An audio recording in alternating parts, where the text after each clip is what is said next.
Hi YouTube friends, it's Terry again, a Berliner in Florida. Happy 4th of July, happy Independence Day. As I promised in my journey to America, about the story about the Cold War, how our family was suffering to the Cold War between East and West. As I told you in the beginning of my biography, when I came over from West Berlin, made it over here to United States of Florida, I'm a family of 6. But I actually grew up with 5 siblings. I never knew to a certain time that I have another brother named Manfred. My mom was born in April of 1935 in Berlin. There was no West, no East. My dad was born in August of 1933 in the city of Stralsund. That's actually the East Sea, the Ostsee, the East Sea border, and I was part of Middle Germany. The eastern part of Germany to that time, before the war, was Prussia. Today it's Poland. When the war was over, Germany got divided. It was West Germany, controlled by British, French and American, and the east part of Germany, the DDR or GDDR, was controlled by the Soviet Union, by the Russians. Berlin had a separate status and was divided by all 4, by the American, French, British and the Soviet Union. East Berlin was all controlled by the Russian, the Soviet Union, and the East German army, the Volkspolizei. In West Berlin, where I grew up in the suburb of Spandau, that was controlled by the British military. Then we had the northern part of West Berlin was controlled by the French, and the southern region of West Berlin was my favorite, were the Americans, the United States. So like I said, when I grew up in the 60s, all of a sudden, my mom said, we need to go to East Berlin and we have to visit your brother. You have a brother named Manfred. I said, what? I have a brother named Manfred? I only knew Klaus, Rosie, Christina, myself, and my youngest brother, Jürgen. I never knew I had another brother. And they tried to tell me all kinds of story. I was very young in the 60s. So we went over to East Berlin. And the first time I met my brother Manfred, very nice guy, very handsome. I'm glad I have another big brother. He's the second oldest one after Klaus.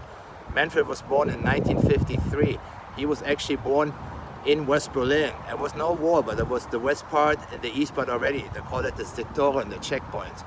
And Klaus was born in 52, also in West Berlin, like my mom in Berlin. Rosie, my oldest sister, she was born actually in Stralsund.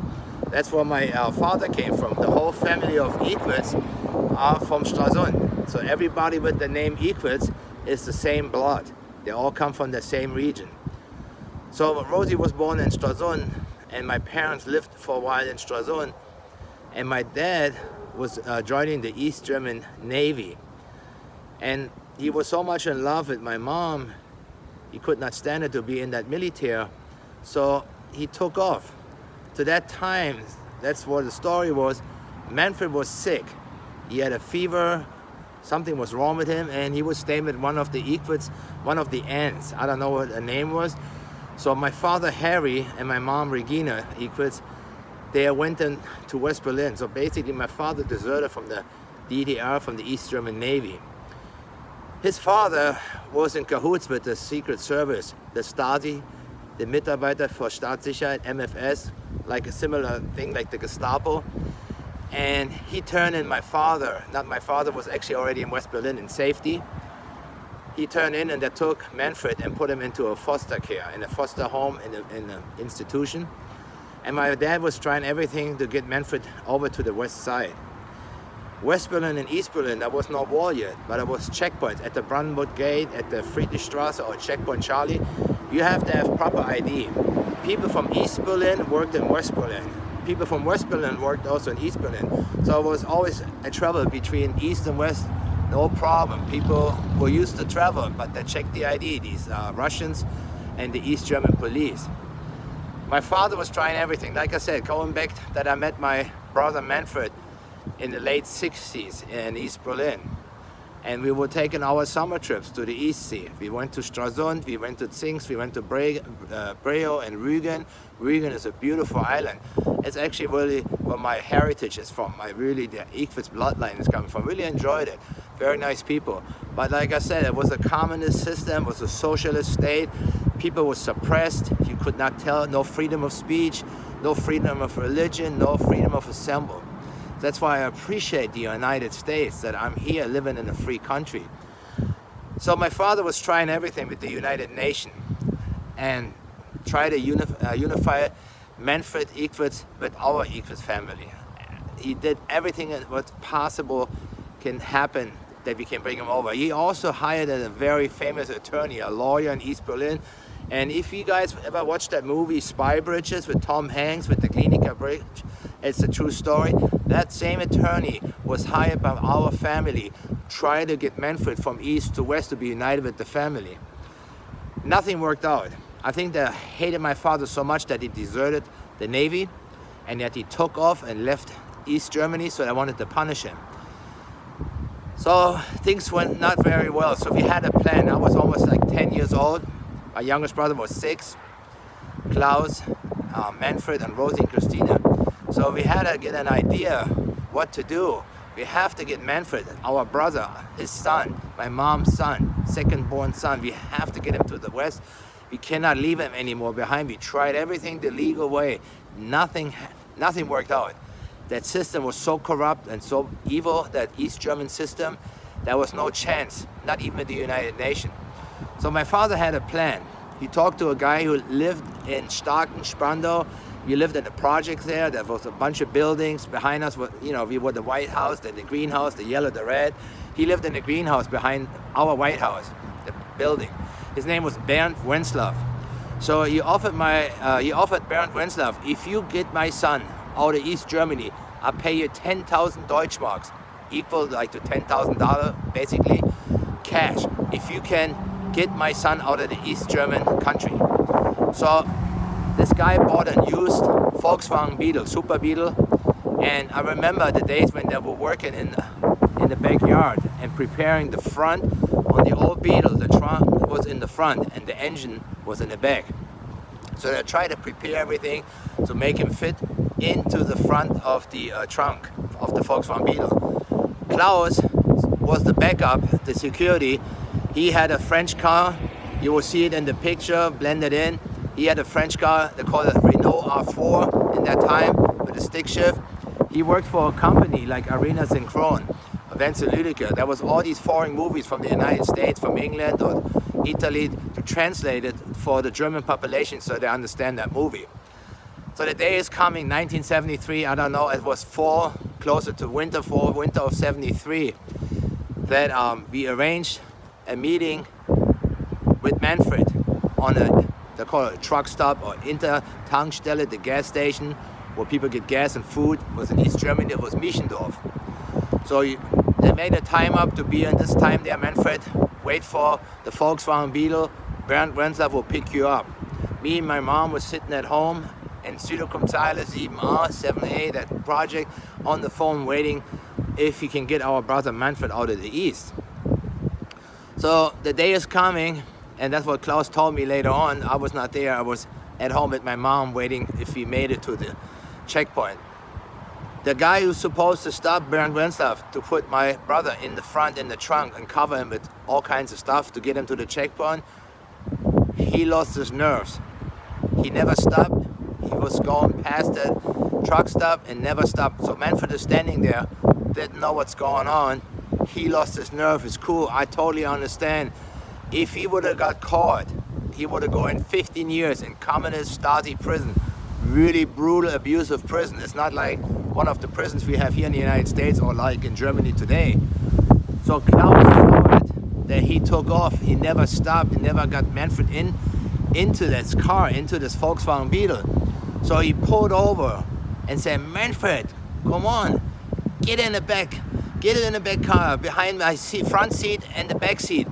And then he covered him with all bunch of garbage, with film rolls and clothing. That's what he, and be quiet and hold your breath. Do not talk, do nothing, don't move.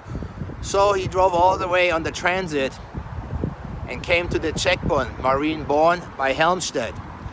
Very dangerous intersection border where the checkpoints were really brutal. They had also mirrors where they were going under the vehicle to see if it's anybody stick underneath. So he pulled up and asked him for his papers, driver license, his passport, and they were looking in the car, and Manfred was between the front seat and the back seat. And I can just imagine how Manfred and Klaus was feeling. They must have their heart going down in their pants and being totally anxiety and panic attacks.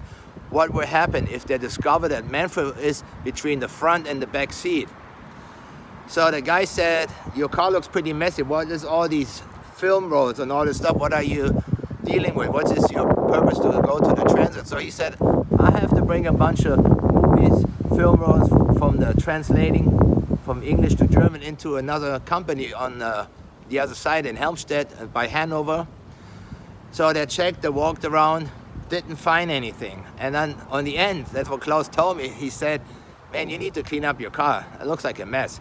Have a great day. They open up the beam, you know, the border, the thing to leave the checkpoint, and he pulled out and pulled into the Helmstedt, the West Germany rest area, you know, gas station where you have food. There's my father, Harry Ekwitz, with my sister, Christina Ekwitz, standing. And Klaus pulled up to the front and opened up the door and said, Papa, open up this door. He said, where's Bernd Wenslab? Open up this damn door. He opened up, and there's Manfred. Here's your son, Papa. I got you, my brother out. The thing Klaus did for our family, for my father and my mom, you cannot put any value or any money on this.